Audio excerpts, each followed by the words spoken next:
Hello, Nic Caruso-Wishart. Good to see you. Shout out to Mish. Did you know you're the first Carlton People episode? I think I was. Random fact. I was. I was coming on the way here, and you were wearing a grey knit with a shirt and tie. Came from work. Yep. Came from Parliament that day. Yep. On my lunch break. A lot's happened since then. Oh yeah. That was 2019. Yep. It's The fatigue train had just begun. The fatigue train had just begun. Did you see this happening? No, not like this. Definitely not like this. I remember that day. I remember that day talking about seeing it was still about green shoots. It really was. But it was, things are starting to turn. Sam Petrevski-Seton in the midfield. What a revelation he's been. And we're seeing the development. Casbolt's got a second wind. He's taken marks. He's playing centre half back. He's playing in the ruck. He's playing forward. A fair bit's changed in, 5 years? Just under. Yeah. So 5 years. Well, this time 5 years ago, Teague had pretty much just taken over. Wow. It's a crazy, crazy time. And there's been false dawns in that 5 years. I think now we've finally seen a real dawn. Yeah. We're just walking here from gate 3, and we're just sort of saying, like, we're good. And it's okay to say it. Yeah. I think there's been trepidatious Carlton fans, and rightly so. As we said, we've had so many false dawns. We've had so many promises of things going to change. I think now there's a trust has been built within the Carlton fan base that this time, hopefully it leads to the ultimate glory, but this time we're there. Yeah.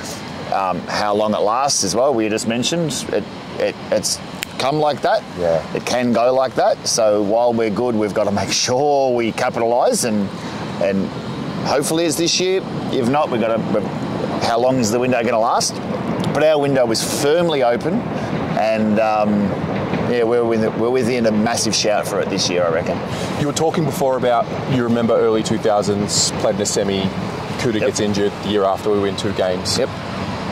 When was the moment with this group where you firmly believed, like it was more than a false dawn? So like they're legit, not just we're back, we're okay. Nice run, it's like, they can win something. Yeah, deep within you can believe that they can do it. It's a bit of both. It's kind of a part A, part B. Okay. The whirlwind we went on last year, that big run, was so much fun. I think Carlton fans, for a lot of us, it was fun because it came out of nowhere. Yeah. I mean, there's a video compilation that was done for you guys showing the journey throughout the year of 2023 and the amount of fan cams we jump on after the Essendon game and after the Sydney game and after losing to St Kilda, for God's sakes. Ugh. Those sort of games, they were deflating, and then out of nowhere, boom, we're all right. And all of a sudden, 1 win became 4, 4 became 9, 9 became we're in a prelim. The 2 moments for me that it became real, the prelim, being in Brisbane is a night I'll never forget, ever. Yeah. The pre-game function, we advertised, hey, come to this venue that I think capacity was about 150. Before we realised we'd sold about 300 tickets to it. Oh, okay, sweet, take them off the website. We can't sell any more. Then we didn't think about all the people who just rock up. About 500 people rock up to this venue, and it was scenes. It was unbelievable. Hosting an event there, I felt like Freddie Mercury in front of this crowd. I could have done it. I could have said anything short of... Yeah, I could have said anything short of racial stuff, and I would have gotten a cheer from it. But the atmosphere, we took over, and the media and stuff were saying that it was 50-50 Carlton-Brisbane. We outnumbered them that night. Yeah. And being there in that moment and kicking the first 4 or 5 goals, all of us, whether it was for 10 seconds or 10 minutes, all of us thought, oh, hang on, this could be real here. Of course, it wasn't last year. Fast forward to Brisbane round 0 this year, or opening round. And that comeback and that win to finally break that hoodoo at the Gabba that's been, was it 10 years, whatever it was, we hadn't won there. I think that was ticking a box. We're righting the wrongs of the past. Yeah. All of these things that have haunted Carlton for so long, we couldn't get a win there, done. And it was beating last year's grand finalists in a fashion after a spiritual leader, Doc, goes down. That for me was the most mature strong statement win of no, we're legit. And this year's going to be something. This year's going to be something. We've had never won at Adelaide Oval. We've ticked that off. Never won in respects round. We've ticked that off. This year is about don't worry about what happened in the past. This is new Carlton, and yeah, I think all of those ghosts have been exorcised well and truly. And I think now we're in a spot where it's how many more boxes can we tick? You know, we've won finals last year. Well, let's make a granny now. Yeah. And keep going. I think the only real hoodoo that this club has left is the SCG. True. And people might be scared of it. Bring it on in a final. If that's it, hopefully we don't have to go to Sydney in a final. Bring them on if we do.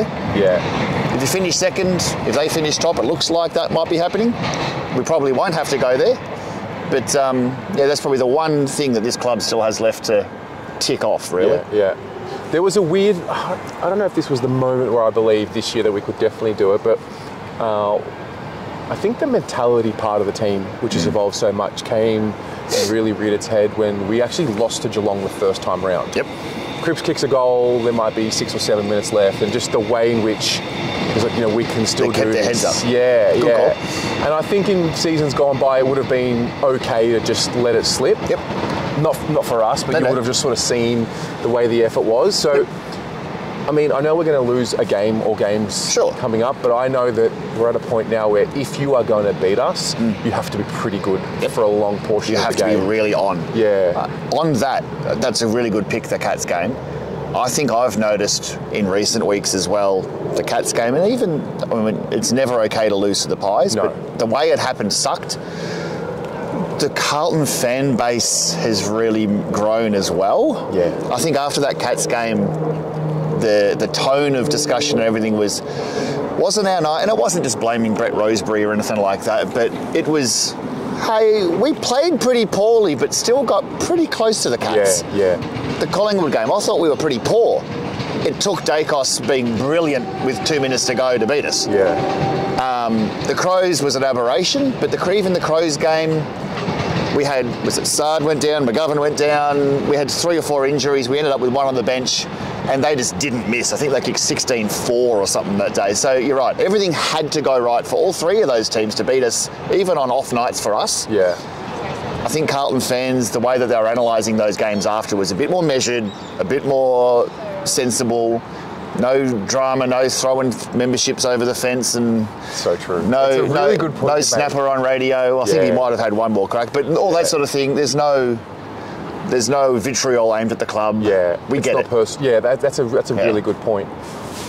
We're filming this ahead of round 16. We will touch on the Tigers shortly, and then the game coming up. But after we just beat Geelong in round 15, started reading comments, started hearing people say things like, "Oh, this team is reminding me of the 79 Blues, the 95 Blues." And when I hear and see that from the previous generation, the same group of people who have needed to see a little bit more, have needed to see the statement win. Absolutely. That's what gets me excited. I've been a believer for a while. I'm just optimistic. It is what it is. I enjoy the footy. I love it. But to see that, it gave me for the first time since last year. Remember, we were all like on the same page. I was just writing it all together. Stronger we weren't together. Looking for what's going wrong. Yep. Is it this coach? Is it that assistant? Is it Andrew Russell? Is it the board? Yep. And I think when that unifies, powerful. There's something about, as you say, total unity. President, CEO, coach, captain, playing group. Yeah. And staff as well. Yeah. And the fan base. Yeah. If they can get on the same page, I know you're a big fan of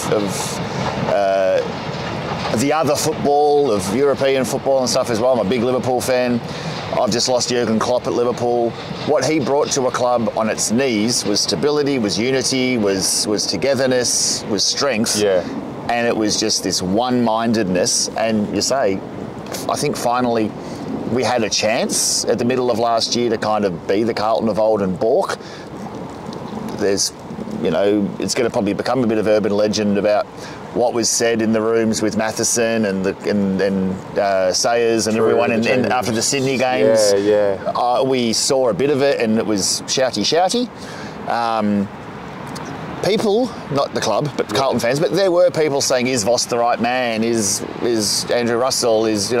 But Brian Cook and Luke Sayers and the rest of them. But I think Carlton fan base in general kind of said, no, let's try something different. Let's stick this one out and see what happens. Weather the storm. Let's ride this out. Yeah. And here we are 12 months later and we're sitting second, flying. Crazy. We've still got, and with so much room to still grow, which is the reason for the optimism. We've still got Chera to come back. You and I were just talking about, we've got Motlop, Cottrell, Martin, Pittonet. There's some really, really good players in the twos at the moment, or coming back from injury.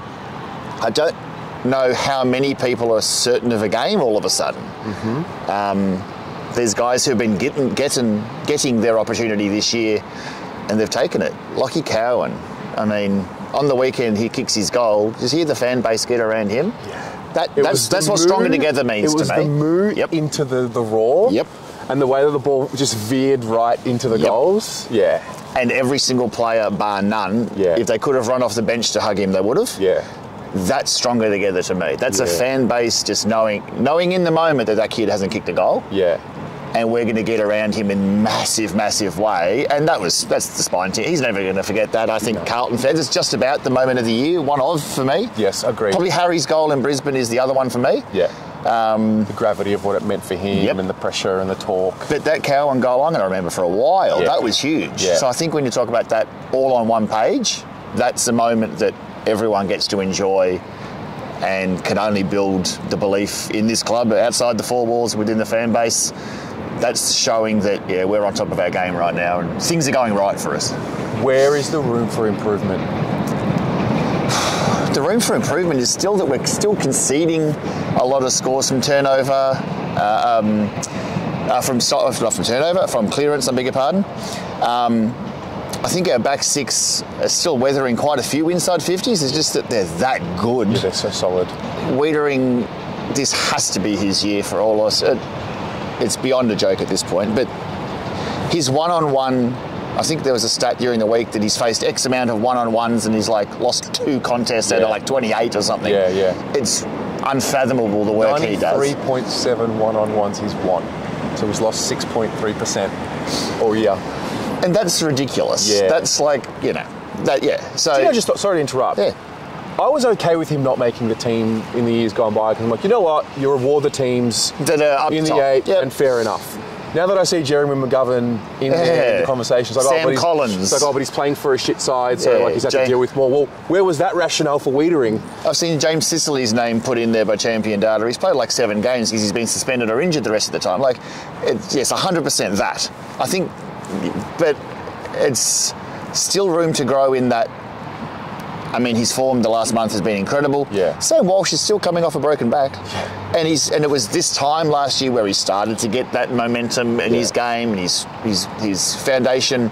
His final series is huge. Probably the best thing I've seen since we were really, really good back in the day. Yeah. He was outstanding. But you look at, there's been talk around Charlie. Has Charlie's body language and when the ball's hitting the deck, people have been questioning all of that. He's still comfortably leading I think he's 5 ahead or 6 ahead in the Coleman. Yeah, kicked 2 goals in 2 or more in every game this year. And he's not exactly gotten a hold of a team yet. And he's still kicking multiple goals every single week. Well, I'd love to see him get a hold of a team then. Yeah. Maybe it's this week against Richmond without Grimes. Hopefully, wouldn't that be beautiful? I think we owe Richmond a few. Yeah, we do. It's a generational debt. They sort of paid it back to us the last 10 years and now it's time to turn that around. It's things like that. I mean, De Koning's a living example of where the growth can come. A month ago, we were lauding Pitto for what an amazing form Pitto was in. Yeah. Pitto hurts himself. We thought, he just found some form as well. Pitto goes out. So that's a very interesting. Is that going to come up on the screen? Are they going to come up on the screen? Sorry, that's just thrown me completely. When I saw them coming over the bridge. What's going on? Sorry.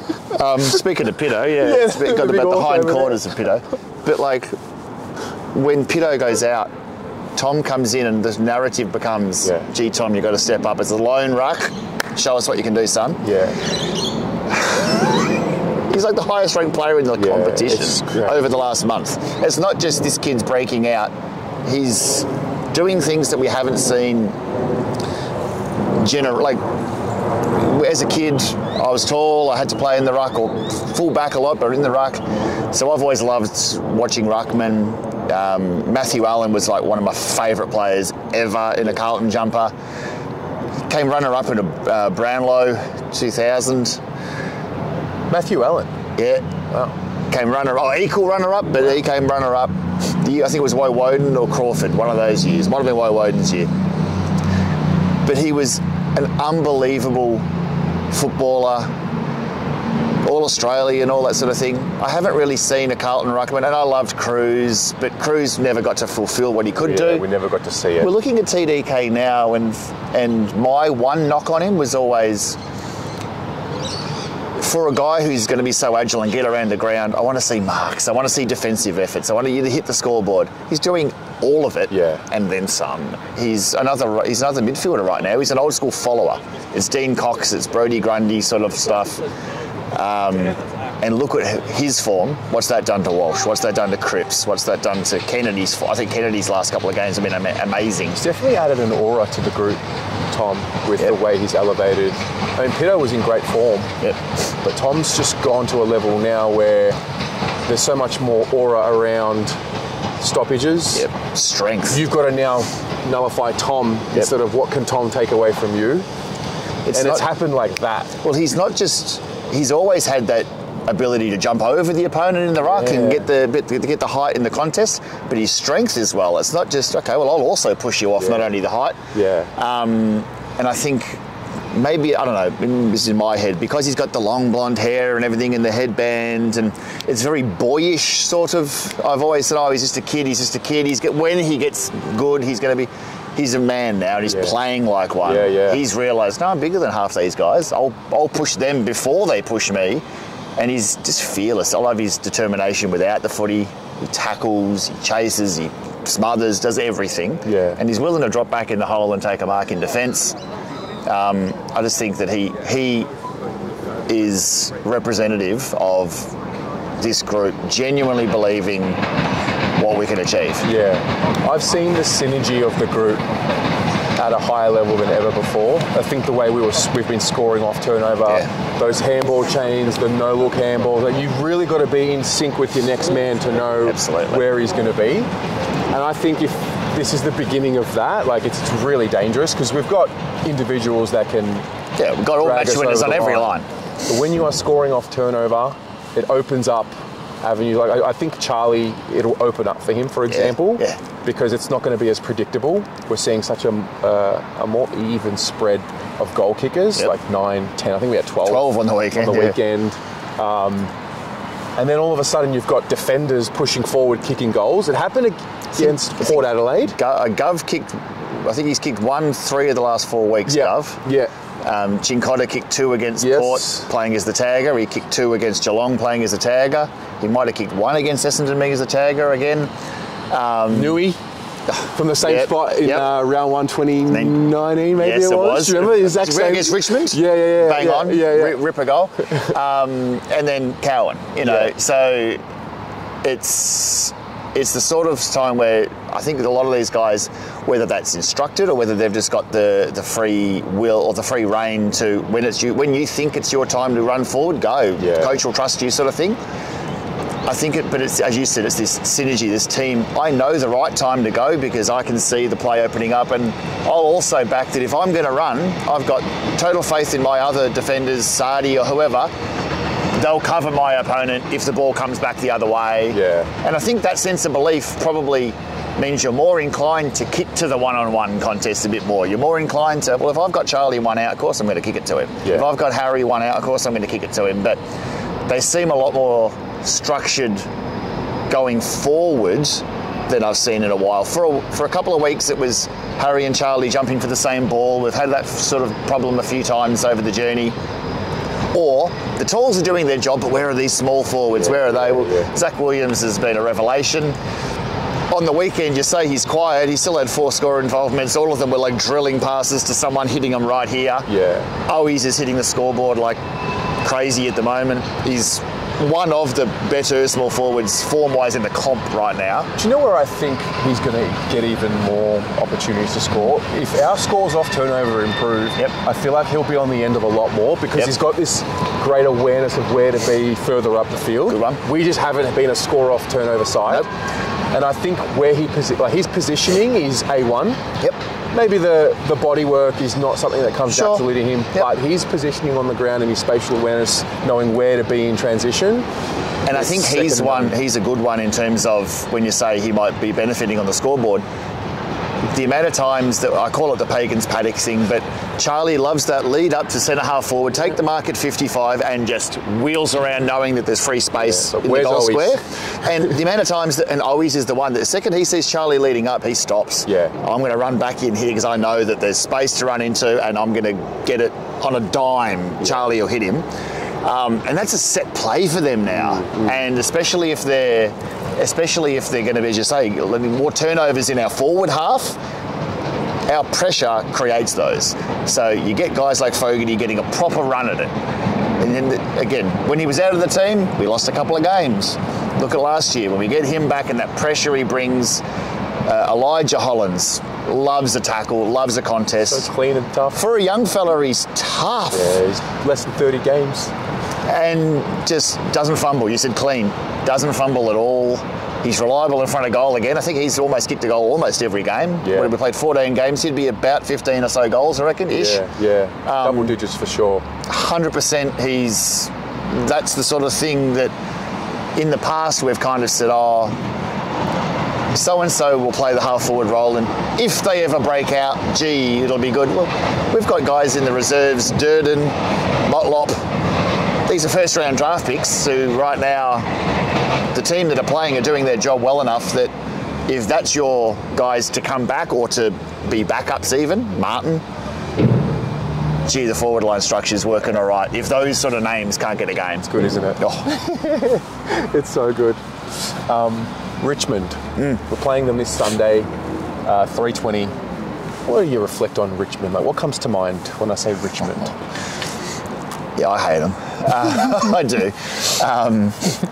I just said to you before we went to where for about 5 minutes when they became good, when they first won that flag in 2017, I got a handful of mates who sat out the rotten years for Richmond and were there every single week. I remember being really happy for them for about 5 minutes, and then they got so obnoxious. Not only them, but everyone. I think it's a myth that Richmond fans en masse were all here for the crap times. Such a myth. 2013 final, we had 11,000 more members than them at that point. So they weren't hanging around in large numbers as members and everything, and bang, they got a juggernaut starts, and what a journey they've been on, half their luck.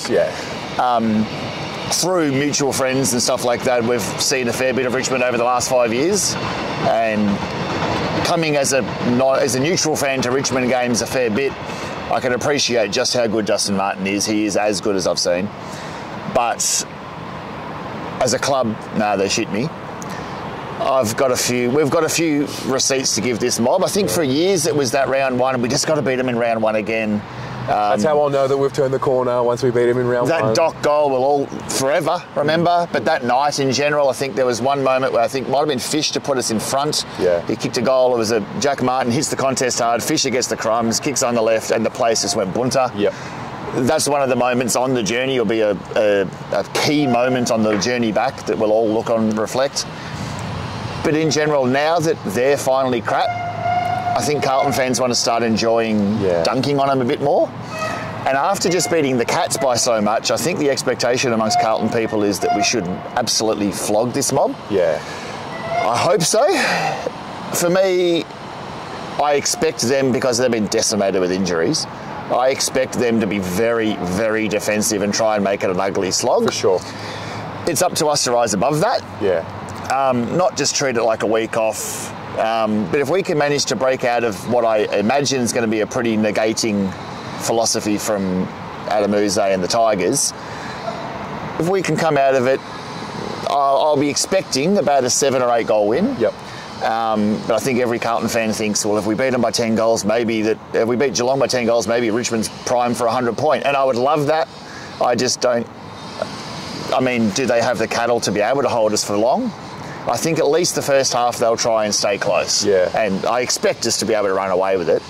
But, yeah, I think they're going to be very, very defensive, very, very negative. I think you're right. And just try and slow down. I mean, we scored 22, how many goals did we score against Geelong? 20 plus. 21-12. They'll be first and foremost trying to keep us under 100. Will be the first priority, and then just... That's true. Yeah. I definitely want to see us continue to refine the scores off turnover. And we are punishing sides. It's not done yet. Yep. We've just done it for a couple of weeks. Yep. I want to see us improve on that. And yeah, I'm with you. I think I would love to know, like, the Wiederings and the Kernos and the Mackays, the ones who have been there from 2015 and for all those years where we just couldn't do it. Love to know if subconsciously there's something in there collectively where they say, listen, like, it's our turn to turn that around. And if it is, and we're scoring off turnover, because what I noticed against the Cats, the way in which those scoring chains were happening, it got the crowd involved in a way that you don't see as much because we haven't been a score off turnover side. And that in itself might unlock a new experience for us in the crowd and that energy. I think we saw a bit of it at the end of that game. That was the first game in God knows how long, at least in Melbourne. I didn't get to go to when we beat West Coast by Charlie kicked 10 last year at Marvel. I didn't get to go to that game for whatever reasons.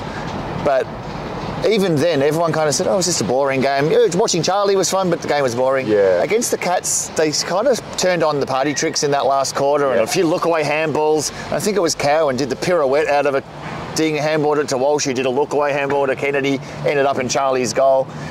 The party tricks came out, and I think the Carlton fans rose with that. The energy levels kind of grew, and we were into McGovern's rebound out of defensive 50, kicking off the ground and just straight to bugger it and it hitting someone. Yeah. And how many games over the journey have you seen opposition players, the ball bounces straight on at right angle into their hands? And we've always said, not our day today. Yeah.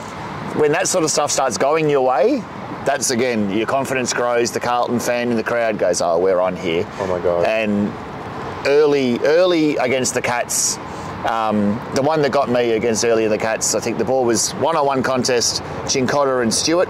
Cincotta just brought it straight front and square, and always hit that pack like he was Cyril Rioli, like bang, came through, didn't break stride, Dobbs the goal, and the second I saw stuff like that happening for us, I said, oh, we're on. I want to see some of that. I want to see the moments where we tend to be a team that gets goals from marks inside 50 or free kicks to the two talls. I want to see the running goal from 50 sort of come back, give us some of the exciting, the Eddie Betts goals, those sort of Cade Simpson on the run and Murphy on the run, and those sort of ones that bring the crowd to their feet. I want to start seeing some party tricks come in. Maybe that's where we can grow and develop as a club again. I want to do this chat with you, maybe in this exact same spot, in the break before finals. And I want to. What do you want to see between now and then? I think to prove that things have changed and that have grown. You said, the last couple of weeks they've started putting the foot down in the last quarters. So I think Gold Coast, we kicked 5 goals to nothing in the last quarter. Yeah. Essendon was like 5-1 or something. Port Adelaide was 6 goals to 2, and then 9-2 or 9-1 on the weekend. We're starting to put the foot down. They actually look pretty fresh at the moment. Yes. It was really nice of the AFL. We've had a lot of 10 and 11 day breaks. Yeah, it was really nice of the AFL to give us 2 byes before we played Geelong. It was good of them. That was nice. Really nice to get 2 byes in a row. Shout out to the Bombers. Thanks for the week off. But I hate them. But they look fresh. So for me, I want to see, can we continue to start putting teams away? This year is so even that a win against Geelong, we needed to belt them, because right now the difference between finishing second and finishing 4th or maybe even 5th, heaven forbid, might only be 1 win and a bit of percentage. So we've really got to stay on the game and start putting teams away. And then I'm not one to be calling for giving guys a rest or anything yet. We can't look any further than we can't look any further than Richmond, because after that I think we've got GWS away, and they're no easy beats at all. They're a bit up and down in form, but their list is exquisite. They'll still be solid at home. And as good as our run was last year, their run took them to a prelim, and they lost by a point in their prelim, so they're still thereabout. Yeah. I mean, even after that, I think we've got the Woofers, they're not easy beats. So we've got a few games coming up that we can't take for granted. You've really got to take it in a couple of week blocks at a time. And God knows a lot can change. This time last year, things weren't amazing. Yeah. We've really got to knuckle down. I want to see a bit more maturity. We're seeing it, but more of the same. I think it becomes a habit after you do it 6 to 8 weeks in a row. Then you can start to see the fruits of that. The one thing I'd really like to see still is a bit more speed between the arcs. That's where I think we're vulnerable defensively. Getting Chera back will help that massively. And Cottrell too, if he's right to go soon, hopefully. Fingers crossed for Cotters. They're the two for me that I'd really like to see come back into the side. But we discussed it before, who do you drop? It's going to be a really tough gig. So knowing that there's a handful of spots possibly up for grabs, I see the guys taking the field this week and all of them playing for your spot. So that's exciting because there's a lot of guys who 6 weeks ago we didn't think De Koning would be where he is now. Who's going to be the next one to kind of say, well, hang on, I'm no slouch either. I want to be one of the guys that gets us there. So yeah, I'm really excited to see who's going to be stepping up in the next couple of weeks. Nic Caruso-Wishart. It's good to finally be here. Appreciate the journey. Before we go, Cheer Squad activities. Maybe we should touch on that. Not a heck of a lot this week. All my fault. I didn't put the raffle up this week at all. My fault. My bad. Been a big week. So we haven't got anything. To be celebrating. No, but anyone who is around, anyone who is going to Sydney next weekend for the GWS game, there's going to be a pre-game function for that. Hit up the Cheer Squads on Instagram and Facebook for that. The New South Wales supporter group are hosting that. We've got a massive turnout before the Swans game. If you've never been to the ground at GWS before, I think it's a hell of a lot of fun. And seating with the Cheer Squad and everything freely available. Please come and join us. We want to see a big Carlton contingent turn up to Sydney. So yeah, that's about where we're at. We're focusing on getting the Sydney game going and a trip up to the Harbour City to belt the Giants and in the Matt Kennedy Cup. Or the Zach Williams Cup. Yeah, Williams, the Marchbank. Yeah, have we got any more? 3 left? There was a time we had about 10. Yeah, there was a lot. I think they're the only 3 left. Thank goodness. Amazing. Well, thank you for everything you do. And you. And we'll see you soon. Go Blues. Go the Blues.